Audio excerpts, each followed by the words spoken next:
Welcome to the Teaching Journeys podcast, hosted by Dave Roberts. Humanity possesses a unique skill, the ability to pass knowledge from one generation to the next. This podcast embraces that ability, offering learning opportunities through conversations with extraordinary guests. Dave aims to leave a positive mark on individuals around the world. So before you dive into today's episode, please share this podcast with your network, including friends, family, and colleagues. And please consider leaving a rating or review. Your support makes all the difference.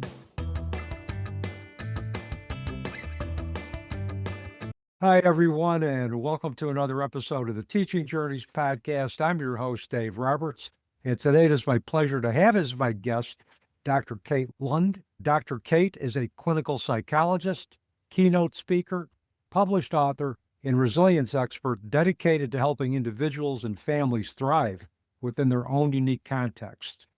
With advanced training from 3 Harvard-affiliated hospitals and decades of experience in clinical practice, Dr. Lund specializes in emotional intelligence, stress resilience, and sustainable well-being for parents, athletes, and high performers.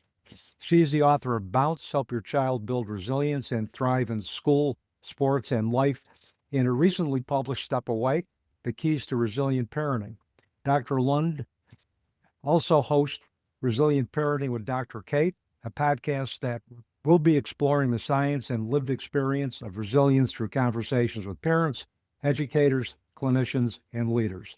Known for her relatable, evidence-based approach, Dr. Lund blends clinical expertise with personal insight as the mother of twin boys, and while working as a volunteer with her dog, Wally, as part of the Animal-Assisted Therapy Program at Seattle Children's Hospital.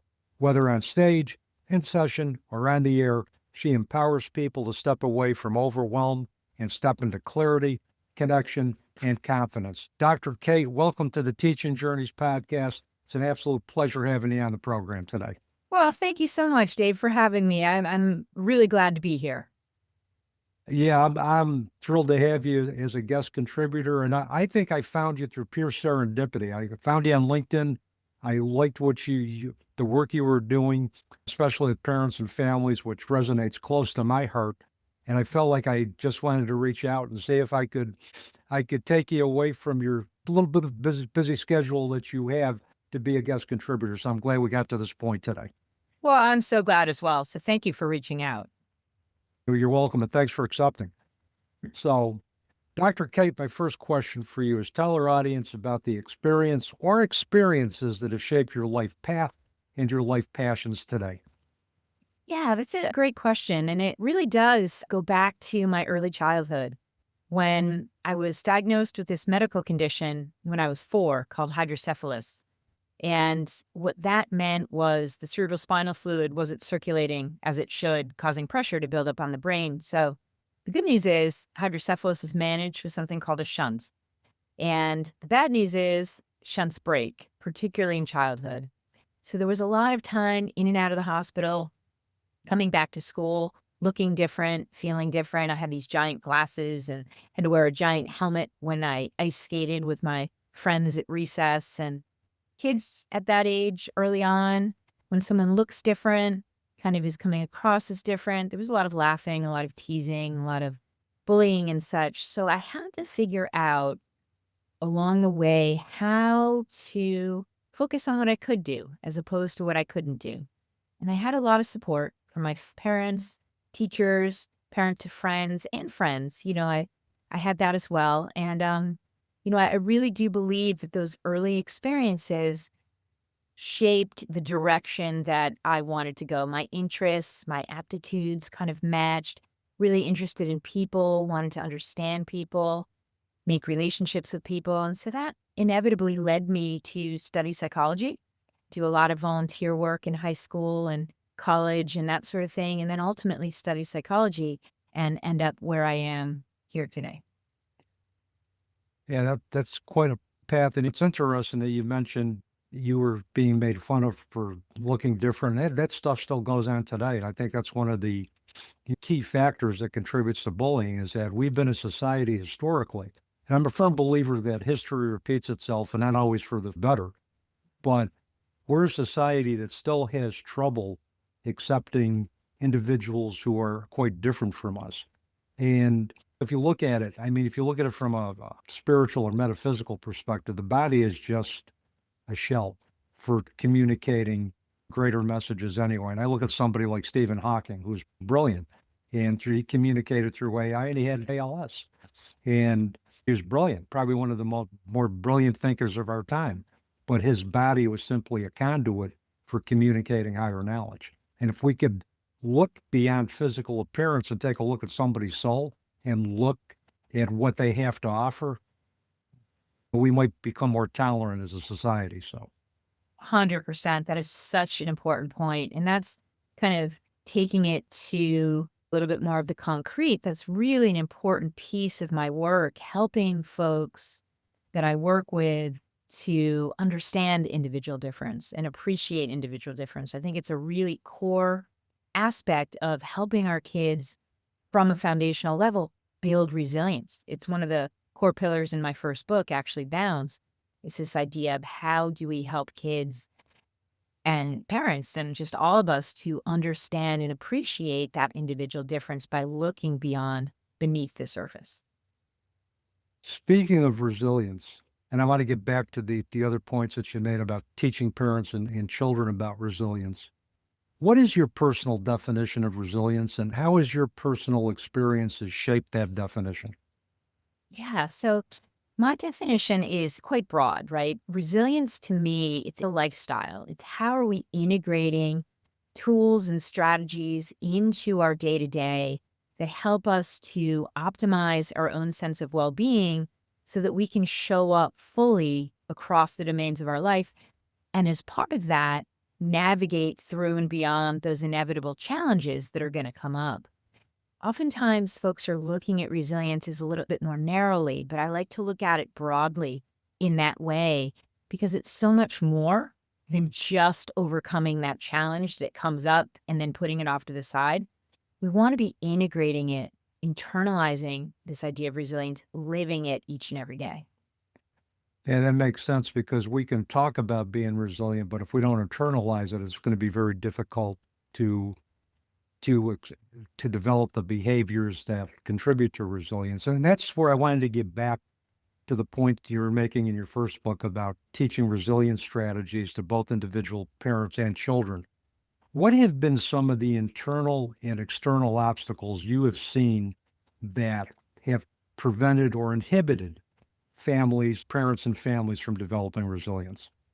Yeah, that's a great question. And one of the primary things is having difficulty or the inability to manage one's stress response. So they're showing up here each and every day. Then when a challenge hits, boom, they might escalate to the point of shutdown. So that really does get in the way of our ability to be resilient at a foundational level. So having a way to manage our own stress response so that we can show up level each day, or at least as level as possible, is really, really important. That's the first principle that I really start with most everybody that I work with, because it's very common for us to be running around up here day in, day out, not even really noticing it, and then makes it much harder for us to navigate challenge. And I imagine those challenges have to be intensified if you're working with families who are experiencing generational trauma or experiencing unhealthy dynamics due to addiction, whether it's behavioral addiction or substance use addiction. Am I accurate in assuming that? Yeah, definitely. Absolutely. Different levels of challenge that people experience. And depending on what that level of challenge is, it's going to be perhaps more difficult to integrate some of these tools, navigate through and beyond them. And then it just means the work takes longer. I work very individually, trying to understand the root of the stressors, the what's actually going on, if there is that generational thread, how deep-seated things are. So my work with folks is very individualized. And yeah, because we're all different. Well, it's like, one size doesn't fit all, especially when we're 100%. And that's like at the core of it, right? Because one size really in anything doesn't fit all. No, I mean, families are different. They're aligned with similar but yet different rules. The nature of the trauma dictates how they interact with each other and how stress manifests. So there's just so much that we have to consider. And I've always believed in an individualized approach anyway. Yeah. Um, it's not only common sense, it's principles of good direct practice therapy, good family therapy, and it's also ethical treatment as well too. 100%. Could not So agree more. So, what are the specific tools and strategies that you use to help individuals and families develop resilience? And I know it's an individualized process, but what are some of the core elements that you implement? Yeah. So core elements, yeah, individualized, but there is a basket of core tools that I work with folks on for sure. And the first, it's already kind of alluded to, is I teach them a strategy to manage their stress response. And my go-to that I really like is something called the relaxation response, which is something developed by Herbert Benson, a physician in the late 70s. Before this kind of work was really a thing, but he deeply researched it, stuck with it, and it's become the cornerstone of the mind body medicine program at Mass General Hospital. Very powerful stuff, but super simple. And so what we do is we come up with a word or a phrase that we find soothing in some way, and we breathe. 5 minutes in the morning, 5 minutes in the evening to sort of bookend the day to start to integrate what that level feeling is like. Because oftentimes we don't really know because we're moving so fast at that heightened place that we don't really know. So that's the first thing. Cool thing is folks can carry that around in their back pocket. They're going to enter into a stressful conversation. If they're going to, they have a stressful encounter with their child or whatever happens, take a step back, practice that for 2 to 3 minutes, and they can reset, re-enter that place. Makes it really easier for folks to navigate. So I teach folks that with the hope that they're going to practice and integrate. It's not a button that we're pushing. You've got to practice it. You've got to integrate it. So that's a go-to for sure. And then another go-to is helping to shift the lens that folks are looking through. So I have them practice something called the daily wins exercise, which essentially is at the end of each day, having them jot down 2 to 3 things, 4 things that went well during the day. Because human nature takes us to that woulda, coulda, shoulda place. Everything is bad. Everything is terrible. And it gets us caught in that negative loop, right? That negative loop of self-talk. So that's not helpful. So that's a really important strategy that we teach up front. And then, it really depends. In Bounce, I outline the 7 pillars of the resilient child, which apply to all of us across the lifespan. So in that, we're looking at ways to enhance focus and attention, to appreciate individual difference, to develop courage, to build confidence. We focus on motivation and optimism. And optimism is with that daily wins exercise. So that's a big piece of it. And then in step away, we kind of move into some other pieces that really apply to us as parents, physical exercise, social connection, making sure that we have supports in place, engaging in hobbies, things that bring us joy, that sort of thing. So that's a big basket and it's broken down according to what people need. But that's sort of an overview of the kinds of things that we teach and the kinds of directions that we go. Yeah, I mean, it sounds like both books, both Bounce and Stay Away. I mean, it's got something. Bounce has something obviously for the children, and Stay Away has something for the parents. And basically, if you're doing family therapy, you gotta treat both. Yes, integrating all of it exactly is the key, right? Yep. And doing that in a way that fits what a parent or a family or a child needs in a very strategic way where we're helping the family, the parent, the child to develop an awareness too, because that's the ultimate goal. We want folks to understand what they need to be optimal in Yep. their own life. And again, no one size fits all. Yep. And how much do you emphasize the importance of active listening for both, parents to hear children's concerns and children to hear parents' concerns?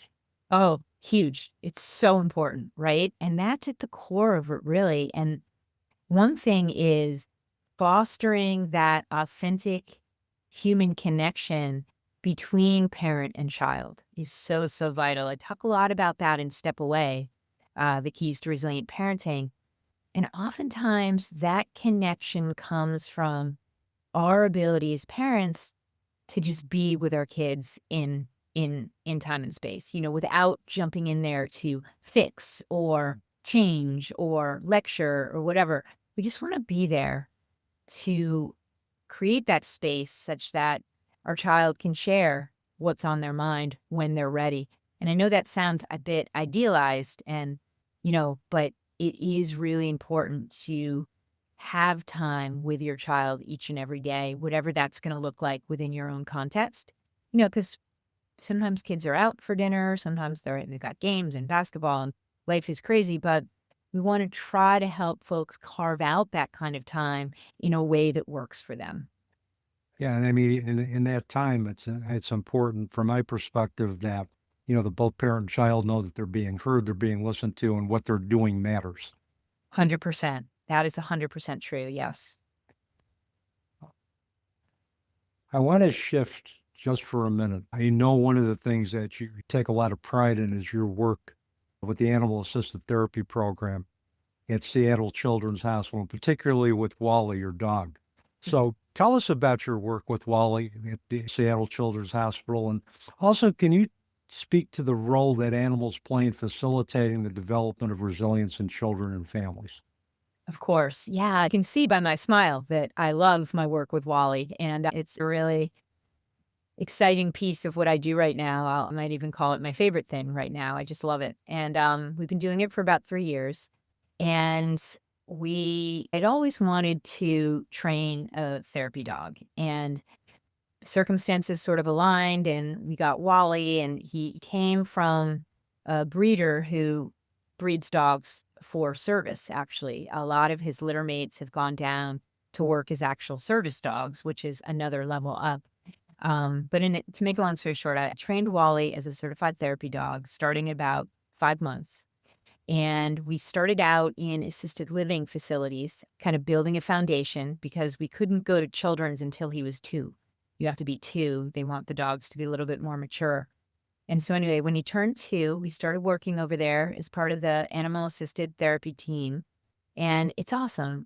Wally is your typical dog. He steals stuff off the counter here at home. He's a little bit crazy when my boys come into the room, the whole thing. But when he walks into that hospital, some sort of a light bulb goes off. He knows he's in it. And we go in and he knows, we put his little bandana on. We go out and we have a list each time we're there of kids who have requested a visit, or maybe a nurse or a doctor has said, hey, this kid is struggling. Maybe a visit from one of the therapy dogs would be helpful.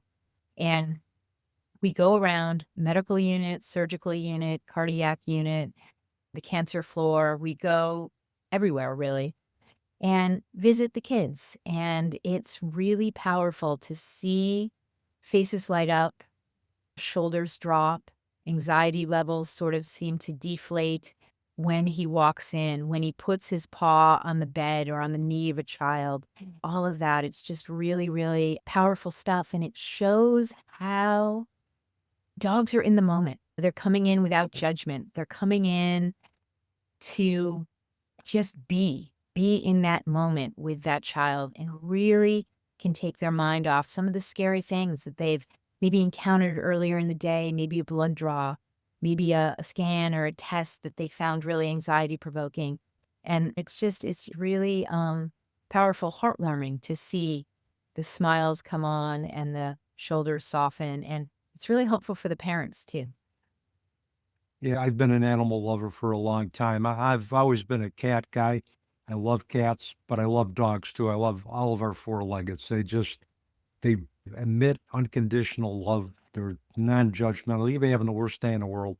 And dogs like Wally and other Animals will come up and just put their paw on you, nuzzle you to let you know that, hey, it's going to be okay. And dogs are very intuitive. I think they're very energy sensitive. I think they get drawn to, I wouldn't be surprised me if Wally was drawn to somebody just that wasn't on your list, that all of a sudden he just went to that child because he knew that child needed him at that particular moment.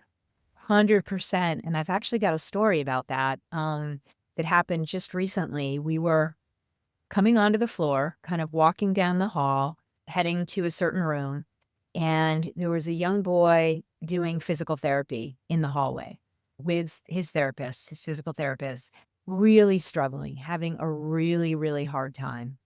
And it was really interesting because before the child pointed out that he wanted to pet Wally, Wally sat down in the hallway. He was all the way at the other end of the hallway. Wally sat down. And when Wally sat down, it was just he sat down. The child pointed and said, I want to pet the dog. And the physical therapist at that point saw an opportunity. Okay, excellent. Can you guys stay down there sitting at the end of the hall, which Wally had already done naturally, and we'll make our way down. And it was a really, really powerful moment when this child made it down the hallway, all the way down the hallway, which is the first time they had done that in a very long time. I don't know exactly. And put his hand on Wally's head and just was so happy, like the smile. And we were able to give a trading card because we pass out trading cards at the hospital. And it was a really powerful moment. Child motivation to pet Wally. But before that even happened, Wally knew. And he just sat there and very chill, very, he was just waiting and he knew almost what he was waiting for. It was really cool. Like it made my heart, it still makes my heart happy to tell that story. Yeah, and I mean, I had a smiling inside and felt myself getting emotional too, just listening to that. What are the types of illnesses that children at Seattle's Children's Hospital deal with? What you commonly see? It's got to be cancer. It's got to be one of them. And so there are children with cancers. There are children with heart issues, maybe congenital heart issues or otherwise. There are kids on the med-surg floor who maybe have come in for shorter term visits, maybe appendicitis, things like that. But it ranges. It's across the spectrum. But we're definitely on the oncology service. We're definitely on the heart service. We're definitely seeing many different things. But the cool thing is sort of too, we don't really know exactly what's happening with the kids unless it's very clearly obvious or we know which floor we're on because I'm not there clinically. I'm there. Wally is my job. I'm there as a volunteer with Wally. And so it's another angle for me too, which is kind of cool and refreshing because I have my clinical hat on so much. I'll also tell you another cool thing about it is the residents, the doctors love him. And they're rounding oftentimes when we're there and will stop us, want to grab a selfie or, because it brightens their day too, because it's stressful what they're doing with the rounding and all that. And next week, we're actually going in to do a special event with the Residents Appreciation Week. So that's going to be fun as well. Well, and doctors too, they have one of the toughest jobs in the world, particularly having to give bad news to parents, their children, based on prognosis, particularly if that prognosis isn't good. It's got to be a tough place to be. And I know doctors take death personally. They know it's part of the deal, but boy, they take every loss personally. And I know it eats them alive. Yeah, it's a hard, hard thing. So whenever we can kind of help a doctor smile as well, that's cool. Well, the other thing, Dr. Kate, and sometimes it's overlooked with the fact that a visit to a hospital for a child is stressful, especially when you take them out of the home environment. And I know psych child life specialists, social workers will prepare the family prepare the child. They'll give them a tour. They'll arrange a tour through the hospital. They'll meet with the psych child life specialist at the hospital to kind of orient them to what's going on. We'll encourage that child to bring something from home to make it comfortable. And also depending on age, there's a separation anxiety, being away from home, away from their parents. So all of that has to play a factor in their stress and the family stress. And I'm sure Wally does a lot to ameliorate that. 100%. I think he does. Yeah, definitely. You are a veteran podcaster. I know you had the Optimized Mind podcast for several years, I believe. And now you're jumping into new territory with a new podcast that's coming out shortly, Resilient Parenting with Dr. Kate. So tell us about the focus of the podcast and what you want listeners to take away from it. Yeah, absolutely. So the podcast is really a companion to Step Away, the keys to resilient parenting.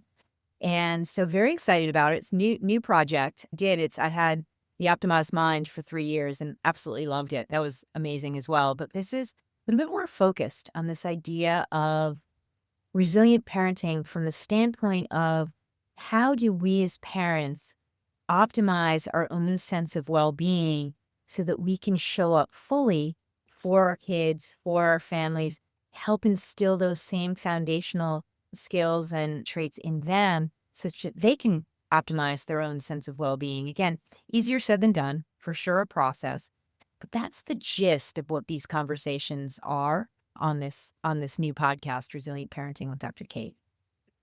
Now, when does your first episode drop? March 5th. I'll be looking for that. Amazing. So, yes. We've got a bunch coming out that first week, March 5th, like a couple days before, and then March 5th. And then subsequently, there'll be one episode a week. Yeah, that sounds good. One of the things I learned about podcasting is consistency is the key to release new episodes on a regular basis. That builds up your viewership and also, it just builds up your viewership and gives you some momentum moving forward. So that'll be one podcast I'll be looking forward to and definitely will be subscribing to. So amazing. Thank you. Yeah, no, I'm excited. It's a cool new project. yeah, I mean, any type of new project, I think, especially when it relates to your passions, it's got to just fuel your creativity even more and just keep you more engaged and focused. And I also think prevents burnout too. Yes, absolutely. That's a great point. So, Dr. Kate, you've left us with much, much good stuff today. I do have a couple of more questions before we wrap up.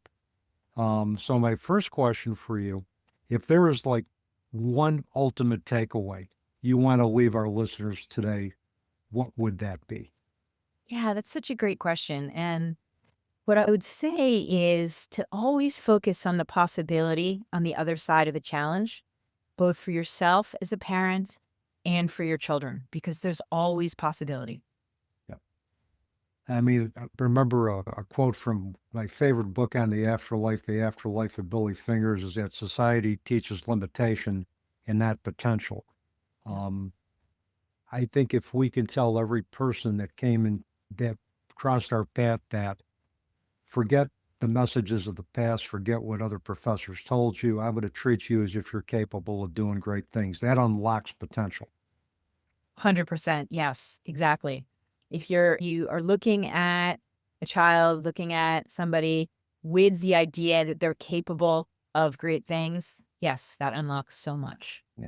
Yeah, I do believe that. People will respond in the line of how you treat them. Okay, you treat them as if they're capable, they're going to respond as if they're capable. If you treat them if they're not, that's how they may respond. Or they'll say they'll choose not to buy into the message and find somebody else who sees their potential. So 100%. Dr. Kate, my last question for you. People want to contact you, subscribe to your new podcast, purchase your books. It's the best way for them to do that. Yeah, that would be on my website, which is www.katelundspeaks.com. I'll make sure that contact information gets in the episode notes when we go live. Amazing. Thank you so much. My pleasure. Dr. Kate, thank you so much for a great conversation today. I truly enjoyed it, and I hope we can do this again in the future sometime. That would be amazing. Thank you so much. I really enjoyed it as well. Thank you. And with that, that's a wrap on another episode of the Teaching Journeys podcast. I'm your host, Dave Roberts, wishing you peace.